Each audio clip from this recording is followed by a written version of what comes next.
dostlar, bugün intihar eləməmək üçün birlikdə Estonların milli desertlərindən biri olan kamanı hazırlayacağıq. O Türk qız demişkən, izlə.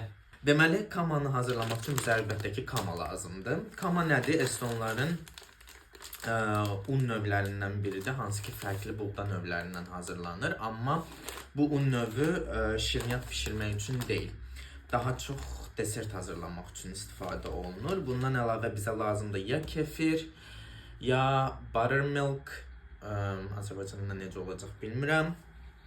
Və əlbəttə ki, estonlar daha çox şəkər əlavə edirlər, amma mən şəkərə yox dediyim üçün onun yerinə bal əlavə eləyəcəm. Bundan əlavə fərqli şeylər əlavə eləyə bilərsiniz. Məsəl üçün, hər hansı bir mürəbbə suyu və yaxud da şirinləşdirici fərqli şeylər ola bilər.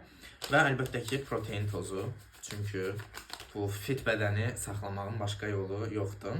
Gəlin bir yerdə hazırlamağa başlayaq. Deməli, ilk olaraq götürürsünüz bu mokudan oğurladığım stəkanı götürürük və çalxalamalısan birinci.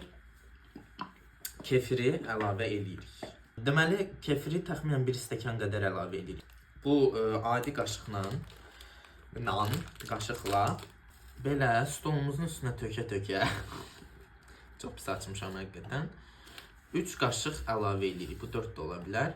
Hal-hazırda əminəm sinirləriniz pozuldu bunun tökülməyinə, amma mən təmizləyəcəm. Bunun sizə dəxli yoxdur. Təbii ki, balı da əlavə edəcəm. 2 qaşıq əlavə edirəm mən. Çünki why not? Və qarışdırırıq. Bunu bu şəkildə qarışdırırıq. Təbii ki, biraz da protein tozu əlavə edirik.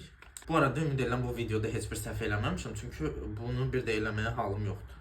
Deməli, bunu hal-hazırda belə duru formada da içə bilərsiniz. Ondan əvvəl biraz daha artıq kama əlavə eləyərək bunu qatı puding vəziyyətinə də sala bilərsiniz. Estonların bəziləri bunu daha sağlıqlı eləmək üçün içinə chia toxumları da əlavə eləyirlər, xüsusilə də səhər yeməyində.